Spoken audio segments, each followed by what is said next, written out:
Are we back? Yes. Yeah, now we're on. Now we're on. It was terrible. We had a countdown To the worst. Didn't work. Music, apologize for One the choice job, of music. Eagle. Literally one job. Just I give us a apologize. countdown. We apologize for the choice of music by Eagle.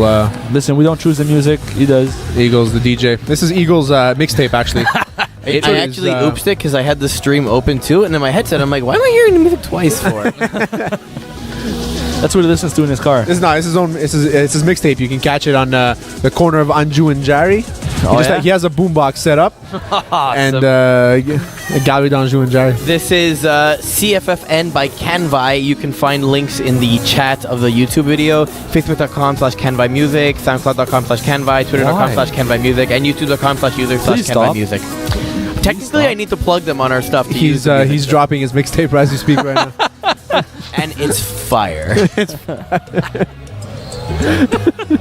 No, you didn't. How you been, guys? Been good? Yeah, awesome. Woo! Peasy. And sports are a cage. Yeah. Whatever happens here. Stays. What happens in the cage stays in the cage. It actually goes onto the field. People talk to us about it. You know, ain't like herpes. How was your herpes? You keep that shit forever like luggage. That shit doesn't go away. I know. That shit was pretty good. Speaking of herpes, I want to see you try this. Go ahead. Terry's looking at me like, Speaking of herpes, please don't. I'm trying to think of what Division 1 game was such a freaking Rainmakers defense. Rainmakers defense. It was pretty bad. Hey, you know what's bad? It's not herpes, but it's up there. You know what's bad? When you only have 4 players on your defense that record stats. No, man. And it's not like they don't have numbers. Oh, they put up the numbers. No, it's not like they don't have jerseys with numbers. Oh yeah, they all have numbers. It's literally Every one of them. it's just poor defense. I don't get it. So Godskills don't have the quarterback. The team's good, but they don't have Nick Santomo suspended for a week. They brought in Mathieu René, not a slouch. Mathieu René is a good quarterback. Yeah. He's not a Div 1 caliber quarterback. He threw 6 touchdowns against a Division 1 team. But the way he played last week, or the way Rainmakers played against them, I would beg to differ. See, this is where I question. This is where my segment from last week comes in. This is why not bring in Sasha Papic? That's true. Why not? The famous trade deadline. Yeah. He fits the caliber, man. Listen, to me, the problem with Rainmakers is The price was too high. The price is too high. this was their shot at, if they won that game against Godskills, that was their shot at making the playoffs this season with a decent seed that is not 5th or 6th. Yeah. That would have given them an edge over Godskills. They beat Flagmore Sack last week, if I'm not mistaken. Great game. They had 35-34. They had a shot at turning things around and making the playoffs, and now You were high on them last week. I hope. I was like, hey, Rainmakers, there's a shot. They beat Godskills because they don't have a quarterback. They just came off a good week. They can't stop anybody. But Ryan played well, but their defense is horrible. Ryan always plays well.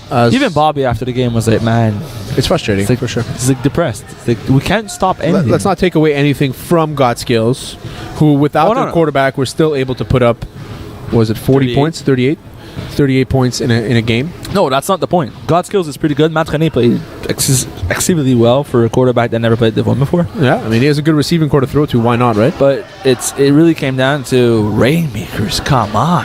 The makers of rain. Honestly, it's the same story almost every year. I think we spoke about it last year too when I was filling in for Kerouac. Is that in the spring? Sorry, you're one dimensional and it's not working to your favor right now. So I think there needs to be a change. And I said at the beginning of the season, actually, I think this is the last year that you're going to see maybe this core of players. You'll probably see a couple guys, like maybe 2 or 3, stay together, but you'll see a different core. You'll see maybe a defensive focus on picking somebody up in the offseason to maybe compete in Division 1. But for the most part, it doesn't look like it's going to be good. I think they tried to make a change. I think they added a few new pieces to the core, but it's just not working the way they expected it to do. Yeah. Their defense is simply not a Division 1 defense. Not at all. Although their offense has been playing good enough, it's just not spectacular. Speaking of herpes... No? That's done with. We did it once. It wasn't... Speaking of herpes, Loonatics, man. Oh, man. What a... I'm not sure how to qualify this game against DK this week. If there is one team with herpes in Division 1, it's Loonatics. No, I don't think so. Well, last week anyway. Why? Because they got torched by DK. Well, okay, but... Vince Nardone was playing. Yeah, I know. Vince Nardone, who doesn't want interception in Division 1. So Vince goes up for a ball, He sees the ball go. He's like, oh, I could get this ball. Doesn't jump. And realizes JR is right behind him. Catches 30 yards. Like, fuck. I had that catch. And everybody looked around to Vince like, what are you doing? He's like, I don't know. I'm sorry. I don't know. DK played a great game. Rashi throwing 6 touchdowns. Yeah, Raji was good that week, man. Yeah, High score kept the game. Raji played really well for once. I've been trash talking Raji for the past few weeks there, saying he's not playing up to the caliber of the division. Yeah. And he showed me that this week he actually can. Lunatics the ball really well. Lunatics are who we thought they were. A team that can't finish. Too many. Can't start. Can't start. Sorry, yeah. Because they finish well. They just can never get going. It was 19-0 by the time they scored their first touchdown. Too many egos on a team, so we'll see what happens. But for now, it doesn't look like they'll be making the playoffs, my friend. Paul is struggling. It took him 2 drives to finally start hitting Tony snapper for any yards. It was 19-0 before they finally managed to score. They scored 19-6, stopped DK right before half, so there was hope. Yeah. They scored again 19-14 because they went for 2 and got it with the Robbie Robinson and Paul Lapierre as 2 possible quarterbacks for 2-point converts. It's a pretty good I like it. I mean, they both can throw, man. Anyways, the game came down to DK had the ball up by 3 points. All the Lunatics need to do was make a stop, and they don't have enough DBs. JR was playing flat. John Leristis dropped deep. He got torched by Matt Bond, and DK was up by 9 points. The game was pretty much over. Talk about herpes. But yeah, it's. I just feel like Lunatics are missing 1 or 2 pieces to finally put it all together, like put the glue on the team. And it's too late in the season now to fix it. So hopefully they'll figure it out by themselves. Yeah. D-Boys managed to beat Waste Yout. Simply, D-Boys had a better roster than Waste Yout. That's my summary of the game. They do have a better roster, and I think the matchup of Theo against Deuce is a great matchup. Yeah, it's really interesting. It's something of years to come if Deuce will stay in the league. Theo, who calls himself T.O. Oh, yeah? Yeah, apparently. Okay, there. Lit it up again as usual. Those 10 ins. You can't beat 11 catches, 160 yards. There you go. 3 touchdowns. There you go. 4, no? 4 touchdowns, even worse. There you go. D-Boys, man, they're making it. I mean, even though they've clinched, they have 1 win in the last 2-3 weeks. They haven't clinched. They're not clinched yet? Not yet. We'll discuss that later, but they're not discuss it when we hit our playoff format. But, D-Boys this is the D-Boys that we know, right? So yeah. I'm they not started surprised. Off sloppy, I'm a little, and they've been on the roll recently. Not that I'm disappointed in Waste Youth. I think that they brought a lot. They bring a lot more to the table than what was shown this weekend. It was an interesting matchup for them. It was able for them to show how they can match up against the top teams. They beat Rainmakers this year. Who else did they beat? They beat DK. Got Skills. Got Skills. No, they beat Got Skills. Got Skills. Well, I'm not sure anymore. I think they beat God Skills. I'm all confused. But they beat 2 teams that were in. One team won Division 2 last year, Division 1 last year, and D-Boys who were missing players to get into Division 1. Problem is not Waste Youth. I feel like it's just lack of experience. That's it. The team is good, but when they face against D-Boys, what they do, D-Boys does it better. Yeah. Just because of the roster. I feel like if Waste Youth plays Division 1 again, if they could redo the roster, they will probably drop 1 or 2 players to pick up different pieces because they realize some of their players are just not Div 1 caliber. I think they all are Div 1 caliber. They just need a couple seasons in. You think so? Yeah. I don't know. Deuce is fantastic. Quaid is fantastic. James Oyon is James Oyon is phenomenal. Dan is good enough. Dan is awesome. There's no questions there. But there's a few pieces that I'm not. Yeah, you need a bigger name.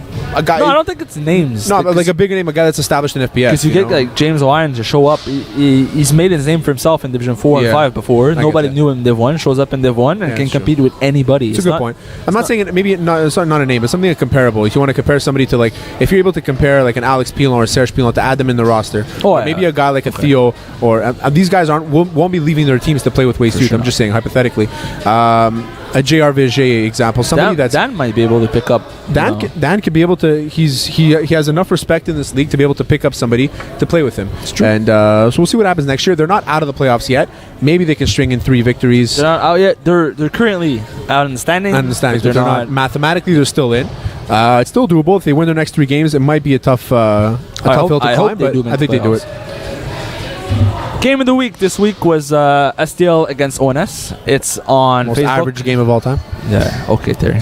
It's on Facebook. What a great game, eh? It was average. The game itself, the game was good. The editing on the game of the week, I gotta say, really good. was really good. I like the way he brings it back. You know, Look like at it's Eagle. like a. Look at Eagle. It's like, yeah. So Lance. No, but credit where credit is due. No, it was Because a great there were some games that people were like, oh, I don't know, I don't like the style. I prefer Ryan Aridas. This week proved to everyone, at least in my opinion. Last week Yeah. was pretty good. Last week was pretty good, but this like really hit the standard. You know? Honestly, it kept my eye on the camera. Sometimes nothing against Ryan's videos. Ryan's were great because you saw the whole play develop. Yep. You saw everything about FPF. It's good if you want to scout a team. This the way Lance does it with his whole camera. Lance is more that he does. highlight reel kind of. Yeah, it's game. awesome, man. It's more Sports Center But highlight. It's a different style, Yeah, and I feel like Lance needed a little bit of time to develop his own style. I like that thing that he has on. He puts it on his shoulder. Yeah, it stabilizes the camera. Yeah, it's amazing. Stabilizing. Yeah, But it's the video this week was pretty good. The game was pretty good. great game was great. The video of the game was also awesome. So now ONS has lost twice. yes. Okay. STL was a team that we had put in the top from the beginning of the season. Yes, Well, I had put them. STL was in my top 5 guaranteed. I don't remember exactly where, but they were in the top. Is this so? As you're watching the video, actually, it's funny to say. As they're coming off, Corey Cook said he's coming to tell his teammates, like, I'm not worried. We'll see them in the playoffs. So, what do you think this game what happens in this game in the playoffs? Does STL beat ONS 47-28? Same rosters play against each other. STL wins again. STL wins again. I agree. Unless That's they, it. There's if not much else to ONS we're missing guys or have different personnel on defense, maybe they have a chance. But Yeah. same roster, STL wins again. I agree. Points are us. Beat Clockwork. Speaking of upsets, Not really an upset. I'll explain why, but go ahead. points are us against Clockwork. Because Marco wasn't playing that day, so Phil Cutler filled in.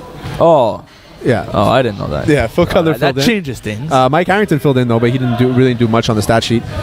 Filled in for Clockwork, and I'm not surprised because, like we said last week, James Floriani's a very good no, quarterback, James is a great quarterback. and Points R Us are a good team. But I was expecting, but obviously if you lose Marco and Clockwork, Yeah, it's not the same team. it changes it a bit. And Phil Cutler, I mean, as good as he is, I mean, he's in the Hall of Fame. He made it last year, I Phil think. Cutler, I believe. There you go. I think he's in the Hall of Fame. Phil Cutler. Yeah, he is. Phil Cutler. No, I don't think so. No. No? I think He was he's nominated this I year. think he's but on the I don't think ballot, he made but yeah, Okay, I thought he was in. My bad. still a great player. Great player, and he will be in the Hall of Fame one year because he's been in this league long enough, and he's put in the work. But he's not Marco, and he's not. And Points to us, what they do well is they play defense well. And if you see all their matchups, you look at their scores. There's nothing over 35 points. They're not getting blown out. No. They're keeping games close. They're just not able to score as at will like other teams are. So I'm really not surprised at all. Oh yeah, obviously without Marco, the game's a bit different there. Yeah. Incredibles, Dan and Co. Ty. Great game. Come on, man, a tie. Great game. The game came Come down. on, man, a tie. The game came down to You two can't plays. win. The game came down to 2 plays. Okay, Terry. One play where they scored a touchdown, where Danico scored a touchdown. Chris Millard actually sacked Dan.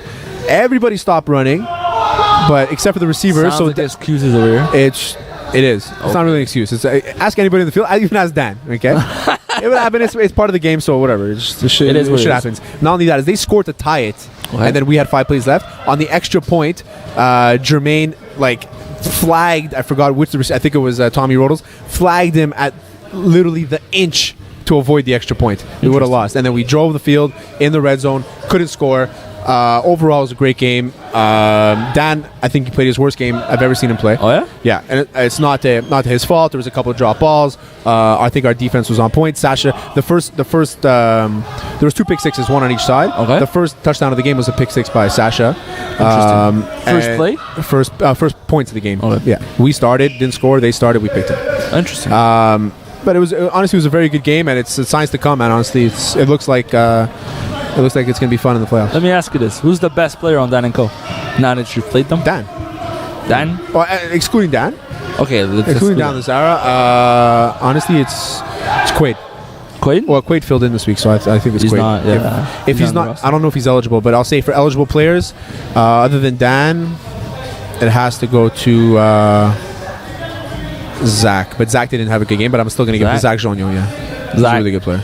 Zach's a special weapon. Very, very underrated. Very underrated. The track star.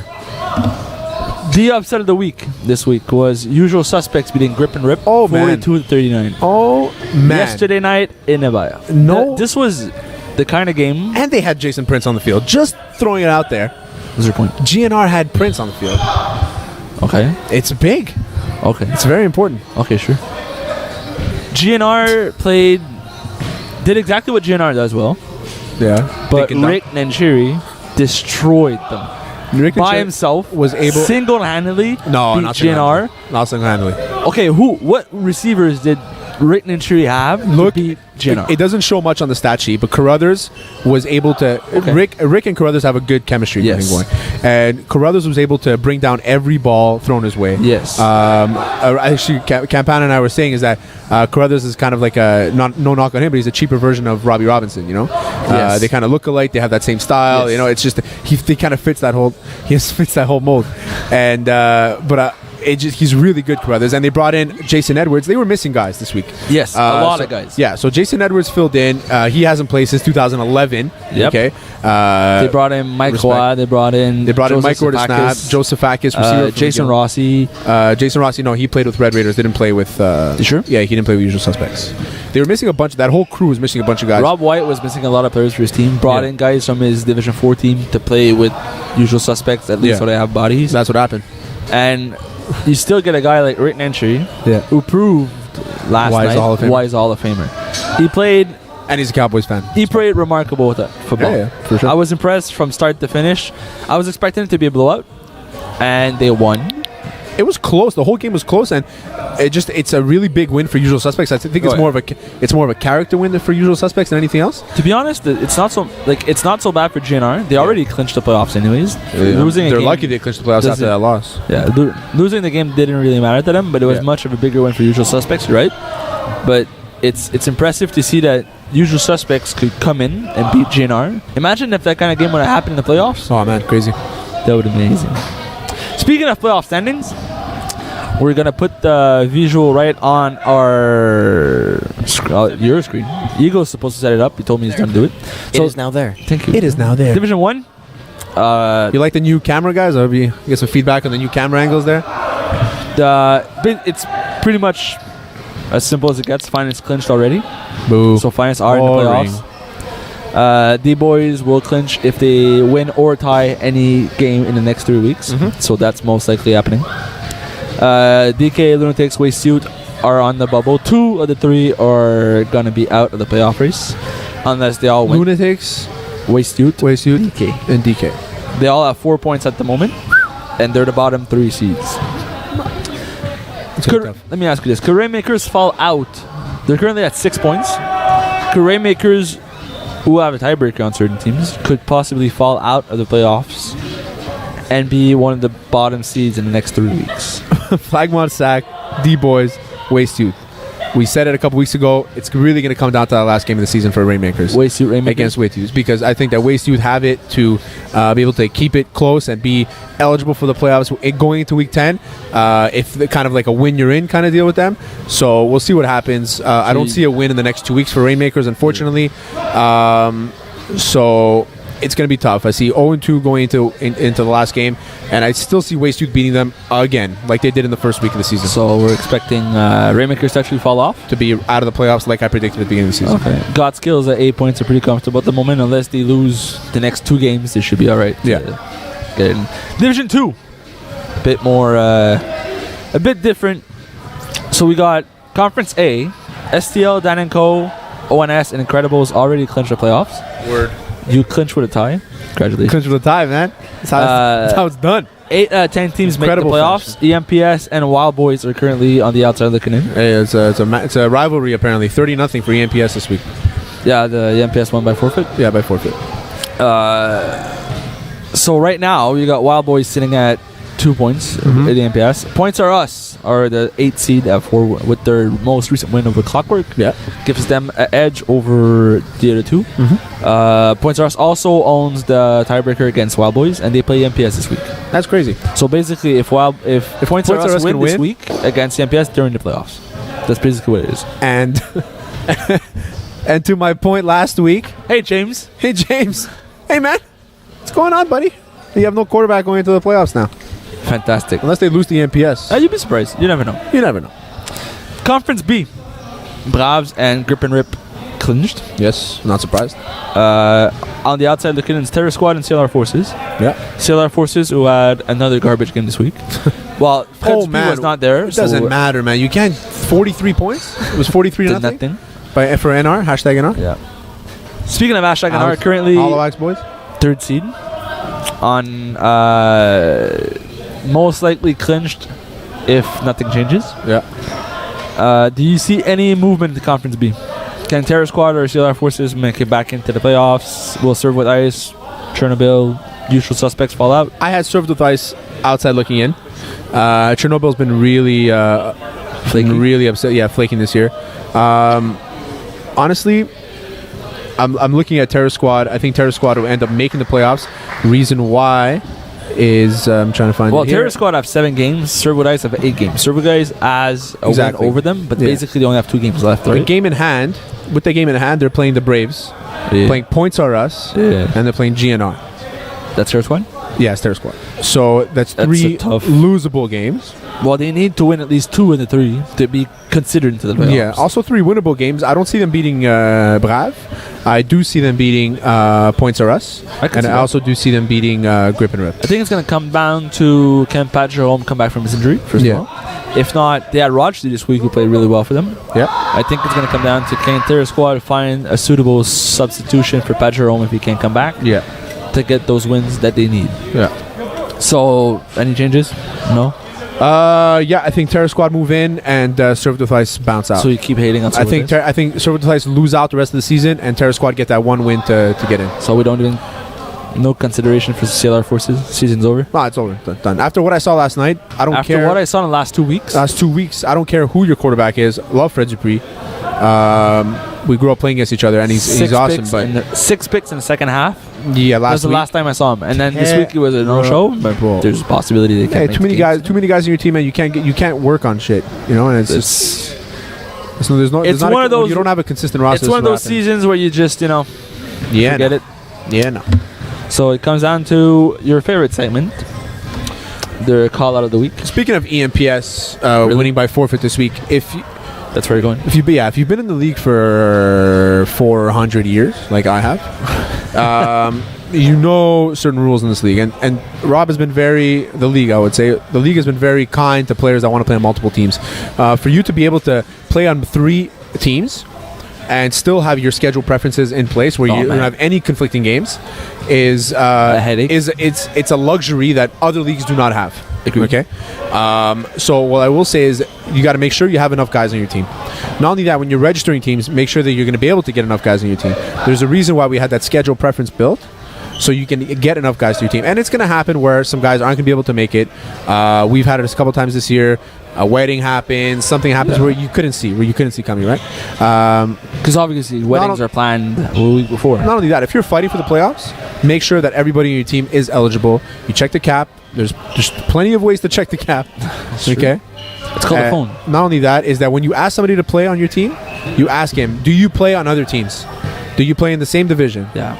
Do you play on 3 other teams? If you play on 3 other teams, then you cannot play on this team. It's tricky. What's your cap rating? Yeah. If you're over the quarterback cap and you're feeling as a quarterback, then too bad. You know what I mean? There's plenty of guys that would love the opportunity to play in a higher division. Oh, yeah. And for you to bring in a guy that you know also that's a good player, don't get me wrong, but I just think that it's also not the scorekeeper's fault. It's not the league's fault. It's 100% the onus is on you for not paying attention to the rule, because I think you do know the rule, not paying attention to the rule and making sure that you're eligible to play. And at the end of the day, you lose because of your mistake, not because of a scorekeeper doing his job. It's true. That's it. It's true. It's not on the scorekeeper to do that job. Exactly. Says the scorekeeper. But the scorekeeping app would fix this problem. We would have been able to know at the beginning of the game. Terry Tam. But that scorekeeping app has been waiting in the wins you don't talk for 3 about years now. It's the kind of word that when you pronounce it, Rob loses like an inch of air every time. Yeah. So it's time for Games of the Week. Peace's favorite segment for no reason. He talks about it all the time. I don't get why he loves it so much. He does Games of the Week every week. I don't know, but you love that segment. He's weird. So first game on the docket, Waste Yout, Loonatics. Peace likes to tell people what he thinks. Waste Yout and Loonatics. Against Loonatics. Yeah. Not together. They're not playing together. It's not like a Royal Rumble. It's not like a tag team. That would be awesome. That would be great. Tag team? Like Waste Yout and Division Loonatics against the finest and Flagmore Sack or and something. then we're throwing like ladders and chairs and stuff. Yeah. That would be amazing. Oh man, I don't know. I don't think we want to promote that, but whatever. No. I'm gonna go waste youth. I'm gonna go waste youth on this I don't one. think we're gonna promote that. I'm gonna go waste youth on this one. Pure, just. I don't know, man. I think they have more ligaments to play with, less injuries. You know, they're fresh. More chairs. Yeah, little chairs, I guess. No, I'm going with Lunatics here, man. Yeah. Yeah, Lunatics is the upset. Lunatics played a weird game this week against Wolverines. I mean, I don't know. It's Lunatics did not play Wolverine. sorry, Lunatics. Chronic Pain. Chronic Pain. I was thinking my mistake, but it's the same team. Very, very similar. It's pretty much the same team. Rainmakers, Flagmore Sack. Flagmore Sack for sure. So Rainmakers are on Rainmakers are done. the downfall. It's the end. It's the end of the Rainmakers, my friend. End. That's how it ends. Yeah. But what if they win this week? What if they win this week? Then if they win, then obviously the Resurgence, they have a chance, but it's not going to happen. They're not going to be Flagmore Sack. I think Alex is just going to run and throw all over them. Okay. STL, Dan and Co. Game of the week, man. Honestly, that's going to be a great game. They should have waited. That is the game of the year. Of this season. STL and Dan and Co. I'm going to go STL on this one. Nothing against Dan and Co. I just think that the only thing I don't like about this game is it doesn't matter. It doesn't matter. It's true. It's a good point. Both these teams clinched the playoffs already. Yeah, everyone knows in FPF1 team, the only thing that matters is making into the playoffs. Yeah. If that game was a game into the playoffs, then it would be like the greatest game of the season. Actually, but right now, I just feel like it doesn't matter. Scratch that. You just convinced me otherwise. Dan and Co. I'm going to go Dan and Co with this one. Okay. 38-34. Oh, so a close one. Yeah. I'm going. This game is scoring 40 points on both sides. Yeah. There's going to be no defense whatsoever. Yeah, but there's defense on STL side, so if you're going to go defense... Both defense are good. It's just they're not going to be there. Yeah, I guess. Usual suspects against Monstars. Monstars who dropped one against Gladiator this week. 53-52. That's crazy, man. Also a game with no defense. I'm going to go Monstars on this one. Monstars pure offense. I think they'll be able to score, and can usual suspects continue? Well, usual suspects grind out the clock, right? Monstars are more of like a high scoring. Rod likes to throw the ball deep downfield a lot. So I'm going to go with Monstars just based on they can be able to score on every drive almost. And all they need is one or two stops. So that one stop and win? Yep. Okay, that makes sense. Somehow. #NR, Chernobyl. That's a really good game, actually. Yeah, that's going to be a great game. Because Chernobyl isn't the Chernobyl that we know and love from years past. #NR win. #NR clinches with a win. #NR looks great with Corey Pecker at quarterback. No offense, Alex. Oh, no. Corey Pecker is the quarterback they needed. Yeah, he's got a great Pecker. Making his receivers look so good. Yeah. He made Darius Golubowski look really good last week. He made Troy Trench look like a... Troy Trench is a beast. Yeah, but he made him look like a serious D1 player out there. He made CLR Forces defense look like they're the Wolfpack defense. Ooh. Shots fired. Deservingly so. Yeah, so I'm going to go... That's a really tough game, man. I'm going to go #NR. As much as I hate picking for Jordan Moses. So in this case, if NR wins, they make the playoffs. Yeah. They automatically clinch. Yeah. And Chernobyl keeps dropping the set. They only have 7 points, eh? Yeah. So with a loss this week, they could potentially be on the bubble. Well, they technically are right now. I think they'll still make the playoffs. They'll finish the 8th seed and lose in the first round to JMR or Braves. Yeah. Okay. Braves. I think they'll lose to the Braves. Oh, last time they played Braves, it was a tie. It was what? It was a tie. It was a tie, yeah. 25-25. So Braves are going to win. Okay. First round of the playoffs. So NR. All right, thank you, boys. Eagle, you can cue the music now. This music. Eagles mixtape, pick it up. Corner Gallery d'Anjou and Jerry. Then you can go to Smoke Meat, Jerry Smoke Meat. I heard it's fire. And get a Smoke Meat puts in. Eagles mixtape. I heard it's fire. Guys, don't say fire, man. You're like the one person in this room that's not allowed saying it. Hey Terry, raindrop. Drop top.